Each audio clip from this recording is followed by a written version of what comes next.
to the Lord Gord Podcast. This is your host, Lord Gord, and I'm giving you information that's factually correct and politically incorrect. And if you can't take the heat, stay out of the kitchen.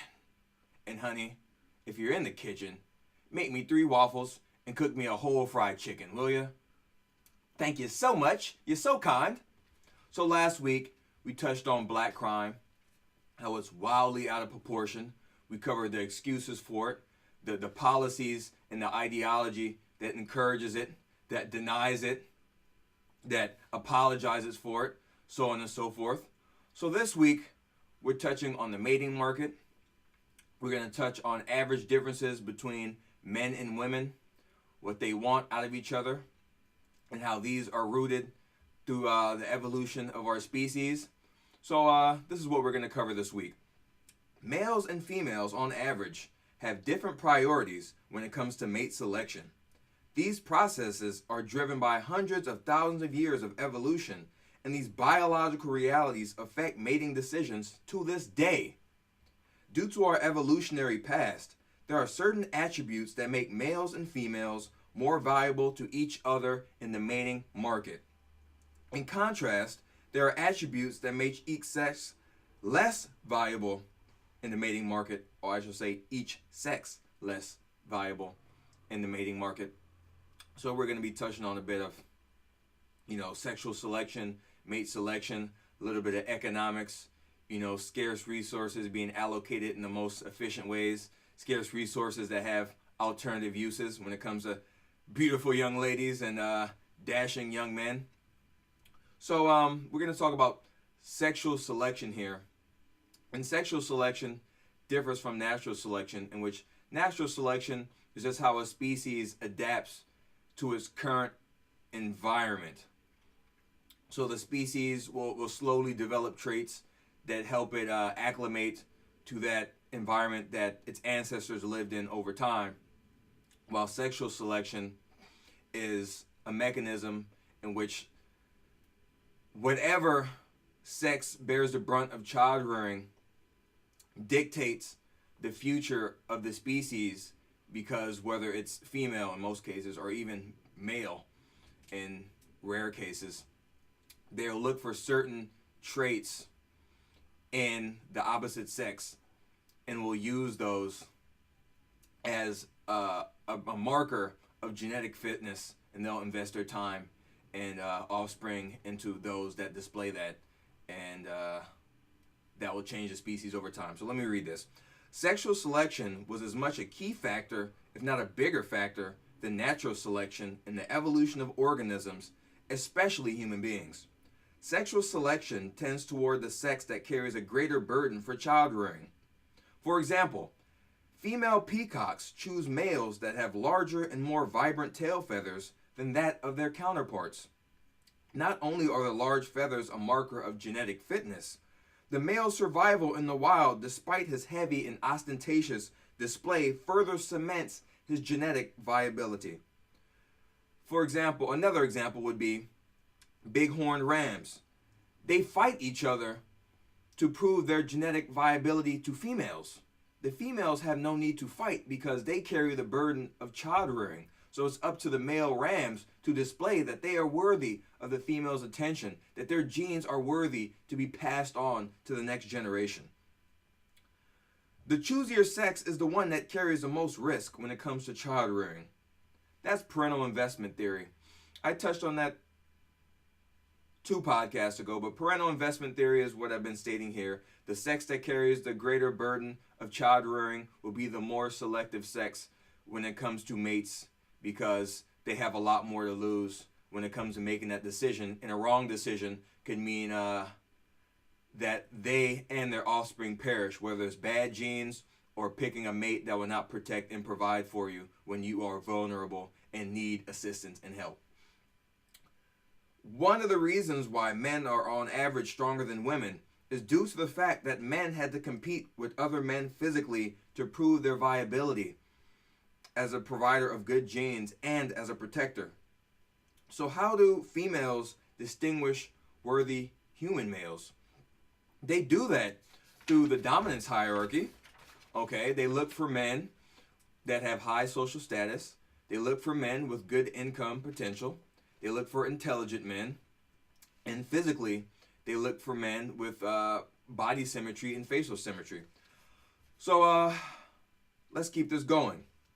What do females look for in males? Question mark. Females are attracted to high social status, confidence, and intelligence. And that is due to parental investment theory, which I just touched on. It is far more costly for females to produce children than it is for men to produce them. I believe that a man loses more sperm a month than a female has in her entire lifetime. It's pretty crazy. Due to that, it is imperative that females look for mates that are trustworthy and can provide for them. Studies have shown that women value these attributes more than men do across different cultures, and they want men that make more money for them, that make more money than them. Sorry about that. For example, Buss and Barnes were the first to evaluate whether women, more than men, prefer cues related to a man's ability and willingness to devote resources. For instance, they found women more strongly prefer long-term mates who have a good earning capacity, are a college graduate, and possess intelligence. Also, Richard Lippa conducted an internet sampling of 53 nations, and Zettner and Matur conducted an internet sampling across 10 nations, and both studies found 100% of cultures displayed expected sex differences, with women demonstrating especially heightened long-term mate preference for good financial prospects, social status, ambition, and older age. So that whole gender is a social construct and all that other gobbledygook really doesn't stand up in the face of evidence. It's very rare that you'll find a woman who wants a weak, feckless man who makes less money than her. You can do that. They did that poll in many different countries across cultures. You may find individuals, a small amount of individuals that prefer men who make less money than them, but on average, the preponderance of evidence clearly points to the fact that women want men who make more money than them. Women want men who protect them. It's not that hard to understand. Women want protectors and providers. Women that are more accomplished, doctors, lawyers, so on and so forth, are even more adamant about marrying a man that makes more money than them. So, that's another dagger in the heart of these gender ideologues. They say, these women, they want to be CEOs and make all this money. They want to wear the pants. No, the reality is, the more likely that a woman is to make more money, the more likely she is to want a man who makes more money than her. A lot of these women don't want to admit it, but they kind of want to be pushed around, man. They don't want to jerk all the time, but they want someone to tell them to make them a goddamn sandwich, all right?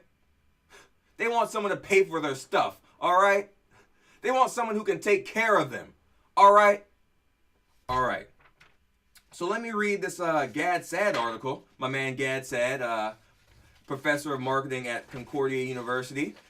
He does the Sad Truth on YouTube. I'm going to read his article about female mate selection when it comes to height. So the title of the article is, How Likely is a Woman to Be Taller Than Her Man? This is Gad Sad's whole article. Quote, I recently participated in a documentary called S&M, Short and Male, wherein I was asked to provide some evolutionary insights as to why women hold a preference for taller men. In viewing the short trailer, no pun intended, pay attention to the hauntingly handsome man at around the 49 seconds mark. I might just put that link in the description on YouTube. Evolutionists have conducted numerous studies that have shown that all other things equal, height is a desirable trait sought by women and prospective male suitors. Furthermore, tall men are more likely to be CEOs of large corporations as well as earn more money as compared to their shorter counterparts. i.e. income and height, are positively correlated. Interestingly, the importance of height varies depending on whether a woman is in her menstrual cycle, when maximally fertile, and when seeking short-term dalliances. The preference for tall men is more pronounced, undoubtedly a manifestation of the shopping for good genes. So typically when a woman is at the peak of her ovulation cycle, she's looking for men that show more rugged masculine characteristics. Notwithstanding the desirability of tall men, it appears that the most important issue is not that the man be taller than a certain height, i.e. he needs to be taller than 6 feet. Rather, the main concern for women is that their men should be taller than them. In a study published in 1980, although there is no reason to think that these findings would not replicate today, John S. Gillis and Walter E. Avis found that in only one of 720 actual couples was the woman taller than her man. They calculated that the chance occurrence of this event was 2%, and yet the actual incidence was extraordinarily lesser frequent, 0.14%. Hence, contrary to Randy Newman's famous song line, "Short people have no reason to live," short men need not be doomed to a life of celibacy. Their task is to find women who are shorter than them. That's the Gad Said article. I also remember seeing some information from Dan Ariely. He's a behavioral economist at Duke University, and he said that on these dating websites, that say there's a man that's about 6'2", and say there's a man that's about 5'9". The man that's 5'9", was that how many inches? 10, 11, 12, 1, 2. He'd have to make $50,000 more a year to match the value on the mating market that the 6'2" man has. So essentially every inch equals about 10 grand when it comes to being on the mating market. So that's why a guy like Prince, who's about 5'3", could have these skyscraper supermodel women, because he made so much more money than the average man that was taller than him. It didn't matter anymore. All right? So for you short stacks out there, you have to bring in the dough if you want those sexy ladies, you know? All right. Also, women are choosy maters and make their decisions quickly. I'm going to reference another Gad Said article, because Gad is the man, don't you know? Really, check him out on YouTube. Sad truth. So here it is. Let me see. All right. The title of the article is, this is Gad Said, Sex Differences When Choosing versus Rejecting Mates. Quote, in my doctoral dissertation, which I defended close to 19 years ago at Cornell University, I explored the stopping strategies that individuals use when making a binary multi-attribute decision, i.e. choosing between two alternatives, each of which is defined along several attributes. Specifically, how do people decide when to stop acquiring additional information on two competing alternatives and commit to a final choice? This problem is highly relevant in that few, if any of us, will ever look at all of the relevant and available information prior to choosing a winning alternative that take too much time.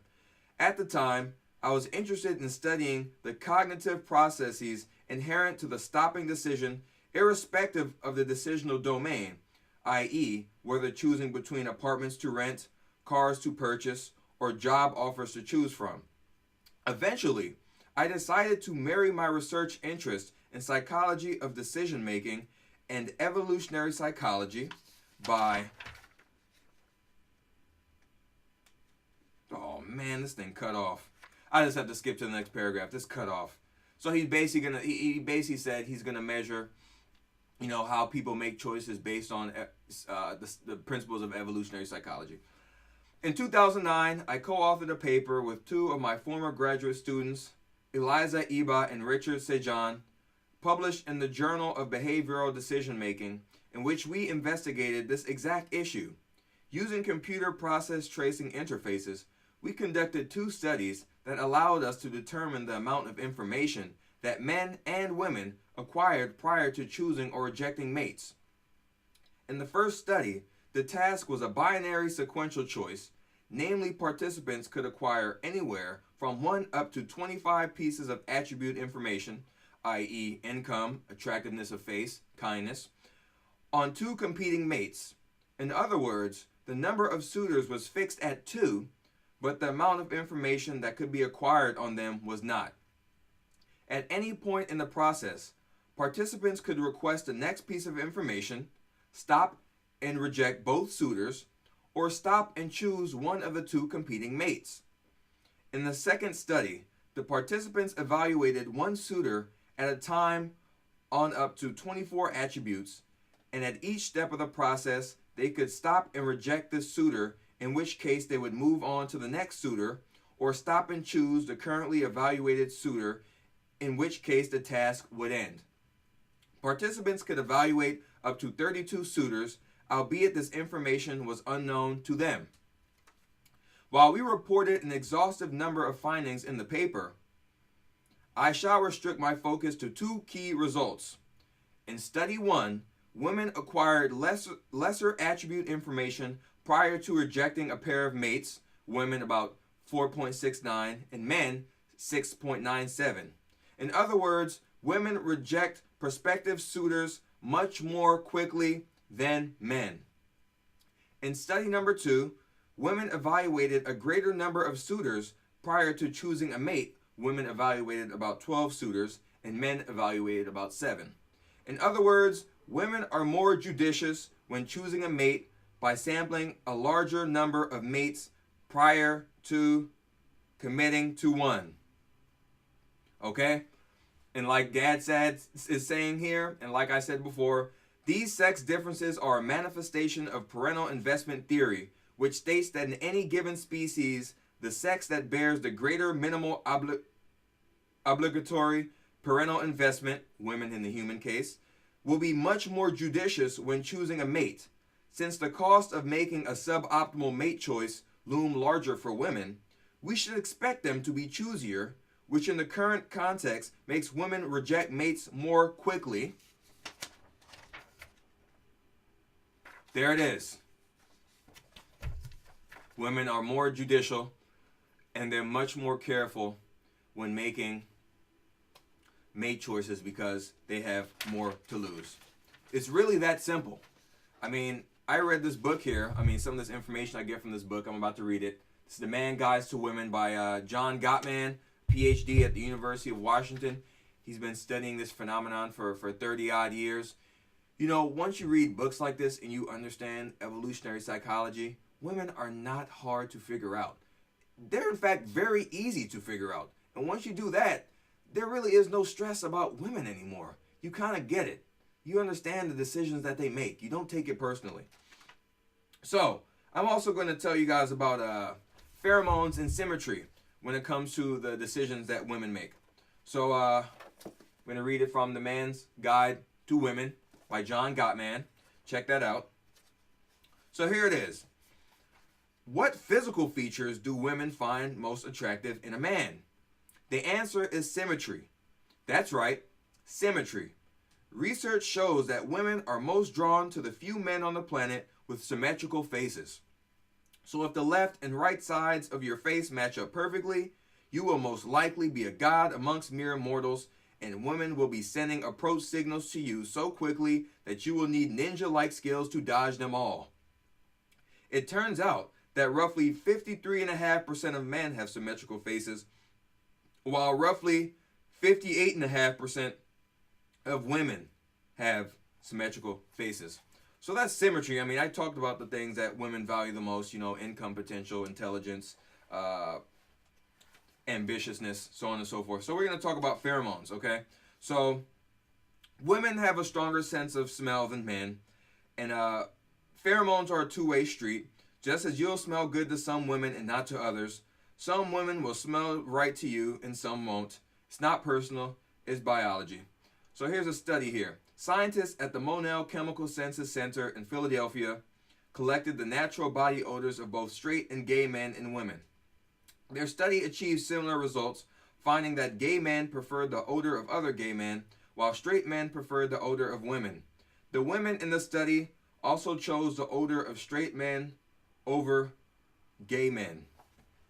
There was also a study I had seen. I don't have it on me at the moment, but there was a study showing that the smells, like women were smelling, different men's clothes with the different odors of different men, and the ones that were most appealing to them were typically the most handsome men with the most symmetrical faces, showing you that symmetry is deeply tied to biological and genetic fitness. All right, so when women are interested in you, they'll give you certain looks, like darting their eyes if the man looks, so they'll look at you. And then when you look at them, they'll like look away, and then they'll keep looking at you. Weird stuff if you're a guy, but if you're a chick, you can do these kind of things. They'll stroke their hair, do stuff like that, twirl their hair, expose their necks, they kind of expose their necks like this. They might play with their little jewelry or stroke parts of their body. That's how they give you signals. Oh, they'll just stare at you. I was in Chipotle the other day getting some food, and this chick working in the back was just staring at me, dude. It was kind of strange, but I said, hey, like, what's up? What's going on? She was okay looking, but she was working all the way in the back. She didn't come out. But it was like, okay, you're staring at me. You're trying to do something. What are you trying to do? Don't throw rocks and hide your hand now, baby. All right, so if you don't get those signals, leave those women alone. They did a study in which when men approach women who aren't giving them those signals, they're not doing the eye contact thing, they're not displaying those signals of interest, you will get denied about 90% of the time. So it's very important for men to be conscientious of the signals that these women are sending out. If she keeps looking at you and looking away, she's interested. If she's looking at you and stroking her hair or a little jewelry or whatnot, she's interested in you. If she wants to get close to you and she's sashaying near you, so on and so forth, talk to her. All right? And also, females on average feel more anger and stress when a partner cheats on them emotionally rather than physically, because her partner is allocating his valuable resources to another woman. So that was a study that David Buss did with a few others called Sex Differences in Jealousy, Evolution, Physiology, and Psychology. So they attached men and women to these machines that measured heart rate and, the rate of sweating, so on and so forth. And they give the men and women different scenarios. So they'll tell women things like, okay, your man, he had liaisons with another woman. And they'd say something else like, your man has fallen in love with another woman. Then they tell the guy, your woman is cheating on you with another man. And they tell him something along the lines of, hey, your woman has fallen in love with another man. So with women, there was much more distress and much more anger when the man was more emotionally invested in another woman rather than if he was physically cheating on her, because those are scarce resources that she might need that he is now allocating to another woman. And the men were more upset when the woman physically cheated on him than emotionally, because paternity is huge when it comes to men. Men do not want to raise the children of someone else. When a woman gets pregnant, she knows that's her baby. But the man doesn't 100% know that that's his baby. So when a man is getting cheated on by his woman, that causes a lot of anger, because he doesn't want to invest his valuable resources and time into the offspring of another. All right, so now we're going to talk about what us males look for in females.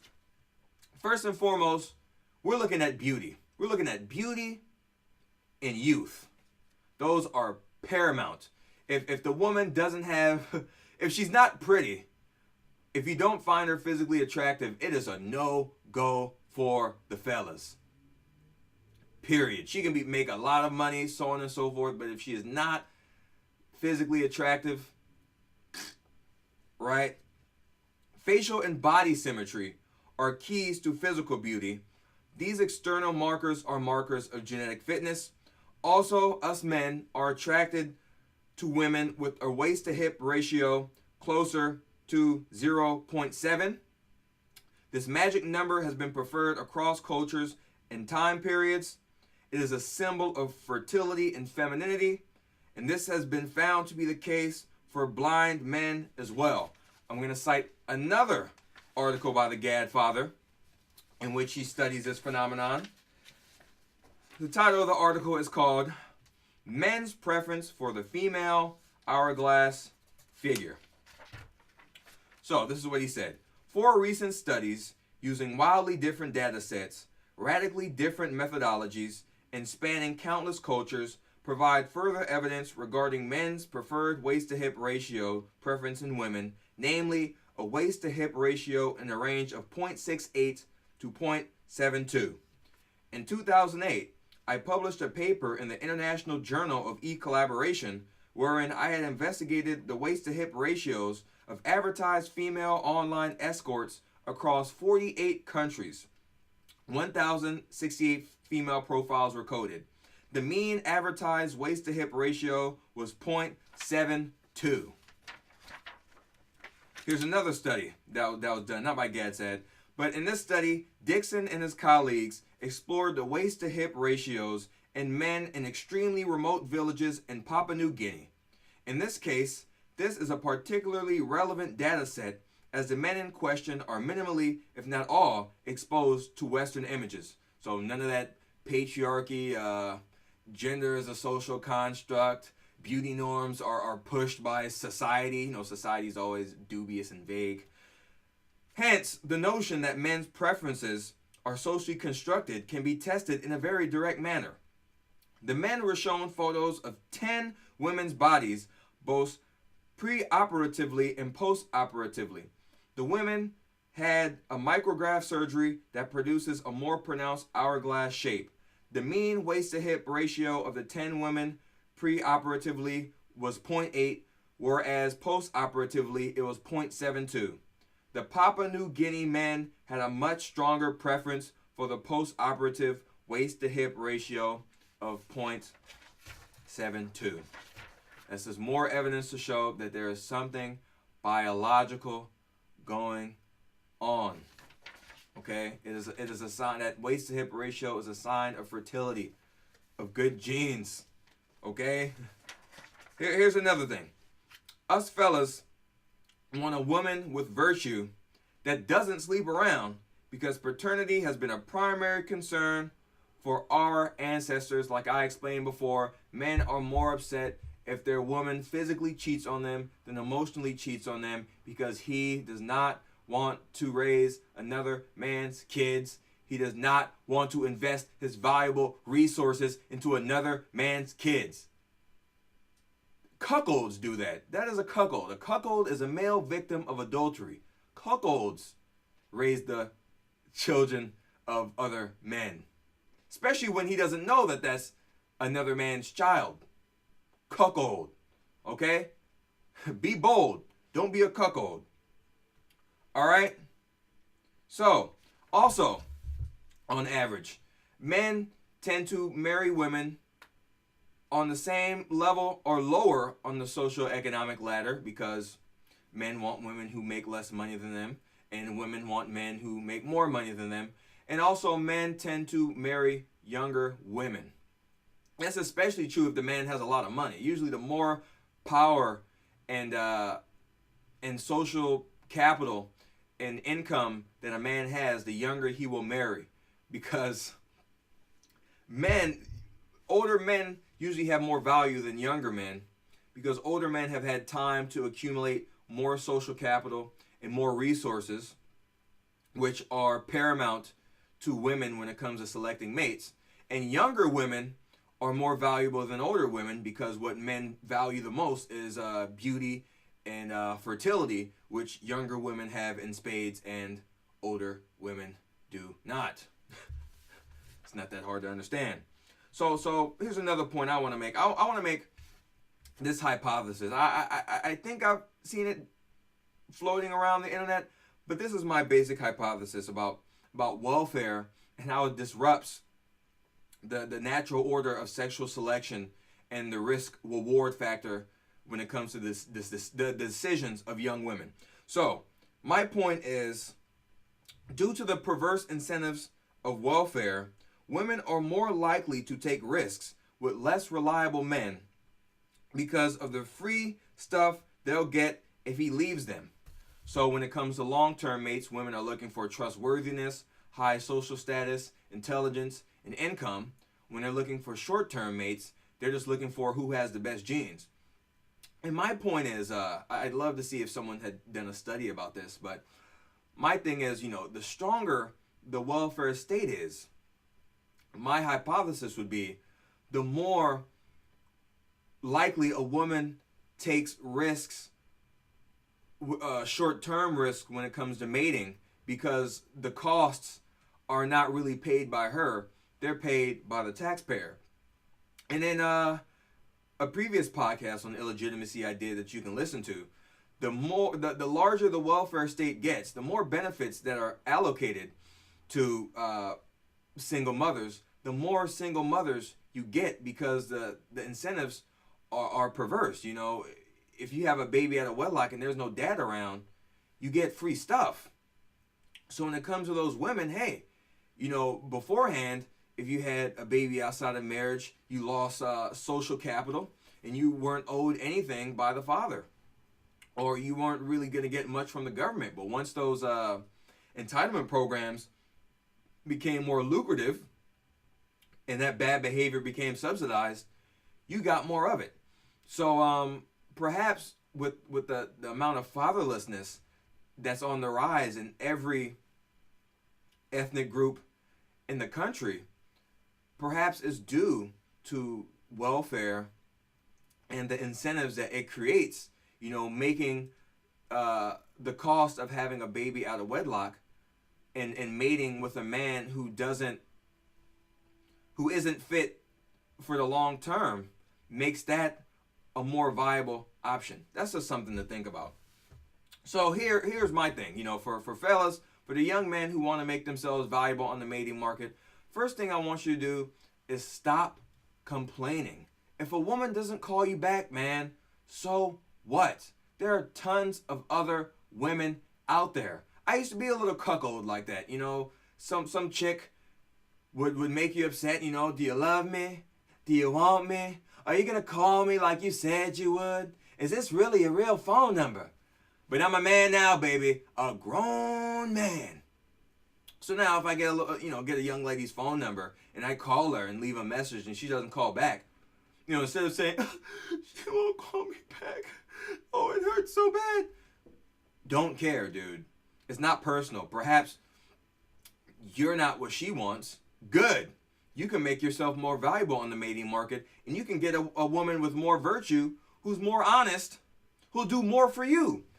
When it comes to the mating market, sometimes you can't ask what the woman would do for you. What can you do for the woman? So my advice is, get in the gym, work out, get yourself in shape, get yourself a skill, and get paid. Educate yourself. Learn how to speak. Learn how to write. Dress professionally. Pull your pants up, button up your shirt, tuck your shirt in, keep your nails filed, comb your hair, get haircuts. Present yourself like a man, not a boy. Okay? The last thing a woman wants is a man that she has to take care of. Okay? Women want to be taken care of. So you have to think, what can I do for them? Now, if she's not doing anything for you, then you can stop investing in her, because if you keep investing in a woman that does nothing for you, you're not bold. You're a cuckold. Okay? While women will be attracted to certain, pheromones, do the most that you can do to increase your value on the mating market. If you have one job, get 2 jobs. If you have 2 jobs, get 3 jobs. If you don't want to go to college, go to trade school. Get yourself a trade. Get some money in your pocket, dude. Stop making excuses. Stop blaming these women for your problems. I know how these women my age are. They're some of the most entitled, irresponsible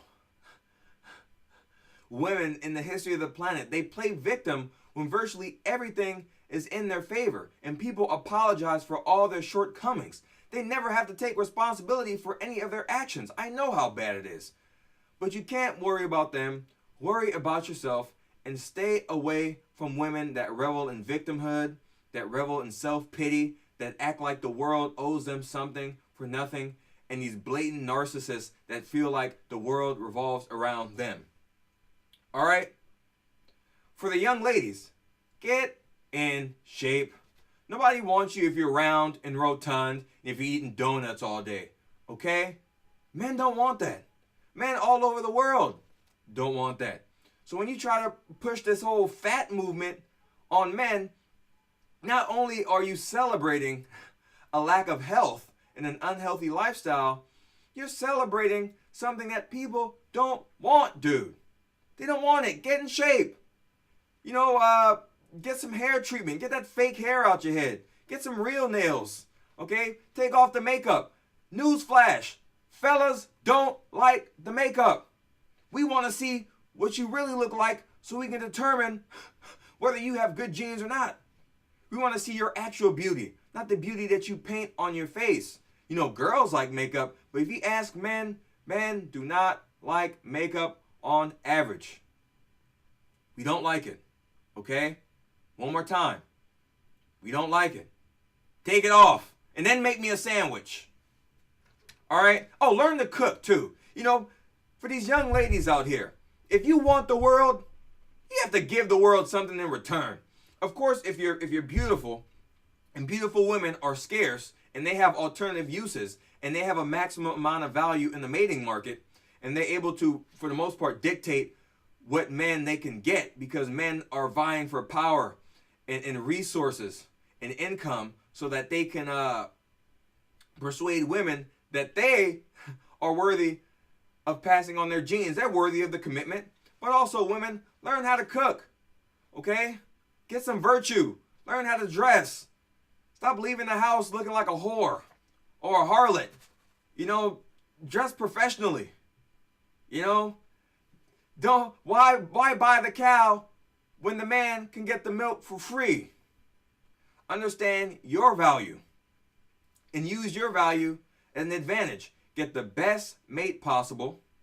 That means high levels of trustworthiness, good income, intelligent, high social status, ambitious, and he has a symmetrical face. Do what's best for you and the future of your children. Stay away from the losers. Stay away from the nincompoops. Stay away from the excuse makers. Stay away from the men that aren't doing anything with their lives, because they will take you down with them. Okay? All right. Yeah, get in shape. You know, get your hair done. Get your little eyebrows done. You know, use your beauty on the mating market. It is your most important asset, your beauty and your looks. Listen, women, you do not get more valuable on the mating market the older you get. The older you get, the less valuable you are. So, in your prime physical years, you know, your early to mid 20s, you need to use your beauty as an advantage to get the best mate possible. Period. That's the Lord Gord Podcast. Next week, I'll be covering toxic personalities, the kinds of people you should stay away from, the red flags that convey that the people in your life may carry toxic personality traits and that they'll bring you down. I'm at the Airliner every Tuesday night from 9 to midnight at the Open Mic Blues Jam. Dollar tacos, free admission at the Airliner in Lincoln Heights in LA. Donate on Patreon. Subscribe on iTunes. Get the Lord Gord album. This Isn't TV. Like the video. Share the video. Subscribe. Leave a comment. Let's get a dialogue going. Share the information. Give people the tools so that they can make ethical and logical decisions in their life. If they don't make good decisions with the information, that's on them. But at least share the information that can help them make better decisions. I'm Lord Gord. Thank you so much. And I'll see you next time, all right? All right.